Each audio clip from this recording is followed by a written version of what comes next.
Il n'y a pas de hors-jeu. Pas de hors-jeu pour Alan Saint-Maximin qui a un boulevard. Face à lui, Saint-Maximin, c'était vers Falcao qui essaye de traîner dans les pieds de Neustädter. Peut-être un peu trop d'altruisme de la part de Saint-Maximin.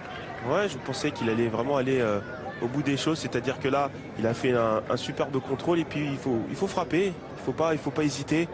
Là, il faut qu'il prenne sa chance et peut-être aussi sur ça qu'il faut qu'il travaille beaucoup. Comme moi, messieurs, mais en tout cas, Robin van Persie, très applaudi sur sa tête. Ah, c'est une star. Peut-être sur le déclin, sur la fin, mais c'est une star. Robin van Persie, 280 matchs de Première Ligue, 145 buts. Champion d'Angleterre avec Man United, 101 sélections avec les Pays-Bas. Je vais m'arrêter là, sinon on en a jusqu'à la mi-temps. Un petit hors-jeu là. Pas beaucoup. Allez, le coup franc de Youri Tielemans, deuxième poteau. Oh, ça passe à côté, c'est Jemerson qui était là. Il y a eu un choc entre Volkan Demirel et son poteau. Nouvelle belle occasion pour Monaco sur un coup de pied arrêté frappé par Tielemans. Ouais, ben c'est important encore une fois, ces coups de pied arrêtés là. C'est Jemerson qui se retrouve au deuxième poteau, qui fait l'effort, qui a totalement contourné le mur de Fenerbahçe. Et c'est vrai qu'il aurait pu marquer. Cato. Pour l'instant, il est toujours là. Le solide danois Van Persie qui sollicite pour la première fois Diego Benaglio. On va revoir si ça fait mal ou pas, mais en tout cas, c'était bien joué de la part de Dierart qui connaît parfaitement ses partenaires. Et que par ce centre-là, sans déborder, il arrive à mettre ce ballon entre le défenseur et le gardien de but. Et Van Persie, le renard de surface qu'il est, tacle ce ballon pour essayer de le mettre au fond.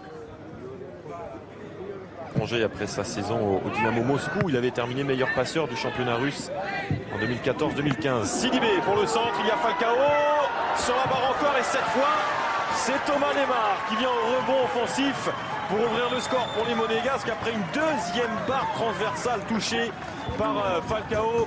Premier but dans cette préparation pour Thomas Lemar, nouveau buteur de cette armada offensive monégasque qui retrouve des couleurs aujourd'hui.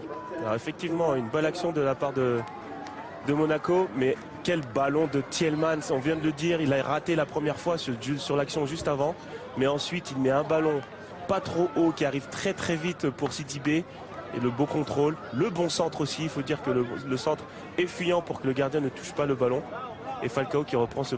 Exactement, et c'est quasiment de là que viennent toutes les occasions de Monaco. Encore là l'exemple avec cette frappe de Lemar, ce n'était pas un centre, c'était un coup de canon pour l'international français, l'ancien Canet qui oblige Volkan Demirel à la claquette. Et alors qu'on le revoit, tout le monde a peut-être été attentif au débordement de Falcao. Rony Lopez ou Fabinho, c'est Fabinho. Oh, ça passe tout près encore du but de Volkan Demirel. Il frôle la lucarne. Alors là, Fabinho qui a pris sa chance. Pardon. Ça arrive. Pas facile à dire. C'est la reprise pour tout le monde. C'est Storr qui frappe et c'est dedans. C'est un coup franc magnifique. Les changements qui ont fait du bien en Fenerbahçe, on l'a vu il y a 2 minutes avec la première frappe de Storr. Eh bien le Slovaque cette fois-ci a trouvé la lucarne de Benaglio. Et un peu contre le cours du jeu tout de même au vu de l'ensemble de cette rencontre. Le Fenerbahçe égalise un partout. Ouais, effectivement, c'est dommage pour Monaco. Il fallait attendre un coup de pied arrêté de Fenerbahçe pour marquer. Un peu contre le cours du jeu, mais voilà, comme je l'avais dit au cours de la rencontre, les coups de pied arrêtés sont très importants. Quand on a un bon pied, c'est très important. Et là,